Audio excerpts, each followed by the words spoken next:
સુરેન્દ્રનગરમાંથી પોલીસે શંકાસ્પદ અમૂલ ઘીનો જથ્થો ઝડપી પાડ્યો છે।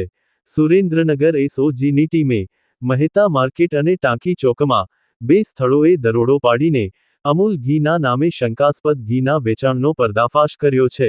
SOG PI BH Singh Rakhiya, PSI N A Rayma તથા તેમની ટીમે મહેતા માર્કેટમાં આવેલ હેતવી સેલ્સ નામની દુકાનમાં ફૂડ એન્ડ ડ્રગ્સ વિભાગને સાથે રાખી ચેકિંગ કરતા શંકાસ્પદ ઘીના 6 ડબ્બા મળી આવ્યા હતા।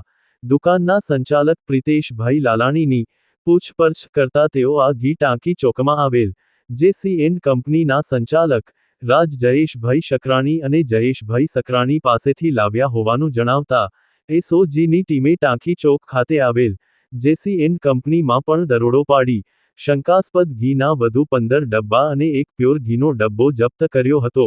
પૂછપરછમાં અમદાવાદની નારાયણી એન્ટરપ્રાઇઝમાંથી આ જથ્થો લાવ્યાનું ખુલ્યું હતું।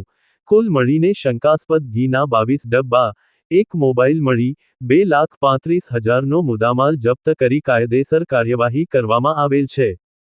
19 એપ્રિલ 2026ના રોજ સુરેન્દ્રનગર જિલ્લાના એસઓજી પીઆઈ શ્રી સિંઘ રખિયાને એવી બાતમી મળેલી હતી કે શંકાસ્પદ ઘીના ડબ્બા મહેતા માર્કેટમાં વેચવામાં આવી રહ્યા છે।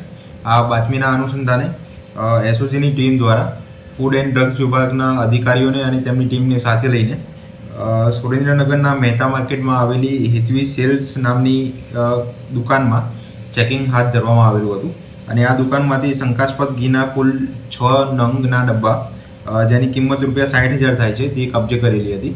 આ ડબ્બા ક્યાંથી લાવ્યા તે બાબતની પૂછપરછ કરતા તેમણે ટાંકી ચોક ખાતે આવેલી જેસી એન્ડ કંપની નામની દુકાનનું નામ આપેલું હતું અને આથી આગળ તપાસ હાથ ધરીને જેસી એન્ડ કંપનીની દુકાનમાં પણ ચેકિંગ હાથ ધરવામાં આવેલું હતું અને આ દુકાનની અમૂલ પ્યોર ઘી લખેલા ઘીના કુલ 16 નંગના ડબ્બા કે જેની કિંમત ₹1,60,000 જેટલી થાય છે તે ત્યાંથી કબજે કરવામાં આવેલી હતી। આ તપાસ આગળ વધારતા એવી જાણકારી મળેલી હતી કે અમદાવાદ ખાતે આવેલી નારાયણી એન્ટરપ્રાઇઝ પાસેથી આ ડબ્બા લાવવામાં આવી રહેલા હતા। આમ કુલ આ ઘટનાક્રમને જોતા શંકાસ્પદ અમૂલ ઘીના કુલ 22 નંગ જેટલા ડબ્બા જેની કિંમત ₹2,20,000 જેટલી થાય છે અને મોબાઈલ ફોન નંગ 2 કે જેની કિંમત ₹15,000 થાય છે। આમ મળીને કુલ ₹2,35,000 જેટલો મુદ્દામાલ જપ્ત કરવામાં આવેલો હતો અને સુરેન્દ્રનગર સિટી એ ડિવિઝન પોલીસ સ્ટેશન ખાતે જાણવાજોગ દાખલ કરીને આગળની કાયદેસરની કાર્યવાહી કરવામાં આવી રહેલ છે।